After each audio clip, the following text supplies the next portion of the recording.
New at 6, 10 Republicans who posed as fake electors for former President Donald Trump in Wisconsin have settled a civil lawsuit. The fake electors admitted their actions were part of an effort to overturn President Joe Biden's victory.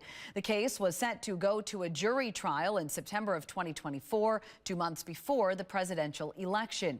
One of the fake electors, former Wisconsin State Republican Chairman Andrew Hitt, says the Wisconsin electors were misled and they, quote, would have never taken any actions had we known that there were ulterior reasons beyond preserving an ongoing legal strategy.